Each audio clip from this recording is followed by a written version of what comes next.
Sir, which type of vibrator use or ring?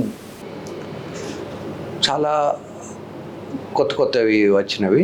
పెనిస్కి ఒక ring వేసుకోవడము, లేదా పెనిస్కి చిన్న వైబ్రేటర్ పెట్టుకోవడము, ఇవన్నీ కూడా చాలా ఏళ్ళ నుంచి, దాదాపు డికేడ్ 10 ఏళ్ళ క్రితమే ఇవన్నీ వచ్చినవి. ఈ వైబ్రేటర్ ఏంటంటే అమ్మాయి క్లిటోరిస్కు తగిలి ఎక్కువ ప్లెజర్ ఇస్తుంది అని ఒక కాన్సెప్టు. కొంతమంది అమ్మాయిలకు అది చాలా అయిష్టంగా కూడా ఉండొచ్చు. కనుక ప్రతి వ్యక్తికి ప్రతి వస్తువు నచ్చుతుందని లేదు, కనుక ఇవన్నీ ట్రై చేయొచ్చు. సో రింగ్ వేసుకోవడం వల్ల ఒక డిసడ్వాంటేజ్ ఉంటుంది. ఒక్కొక్కసారి ఆ రింగ్ టైట్ అయిపోయి బయటికి తీయడానికి ఇబ్బంది అవుతుంది. చేతి వేళ్ళ కూడా అప్పుడప్పుడు రింగ్స్ టైట్ అయిపోతే ఇబ్బంది పడతాం. అలాగే పెనిస్కు టైట్ అయినప్పుడు కొంచెం చెప్పుకోవడానికి సిగ్గుపడి అది చాలా గంటలు లేదా చాలా రోజులు బయటకు చెప్పరు. అప్పుడు చిన్నపాటి సర్జరీ చేసి కానీ దాన్ని, లేదా మెటల్ కటింగ్ మెషిన్ తీసుకొచ్చి కట్ చేసి కానీ తీయాల్సి వస్తుంది. కనుక రింగ్స్ వేసుకోవడం అనేది నాట్ ఏ గుడ్ థింగ్.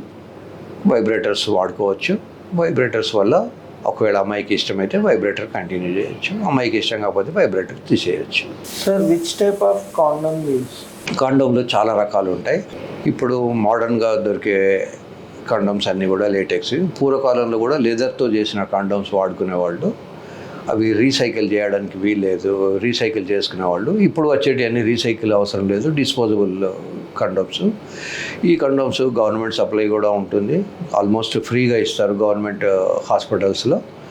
ఇవి కాకుండా మూడ్స్ అని రకరకాలైనటువంటి కండోమ్స్ ఉన్నాయి. ఈ కండోమ్స్లో కొన్ని స్మెల్ వచ్చేటివి ఉంటాయి, కొన్నిటికి టేస్ట్ కూడా ఉంటుంది.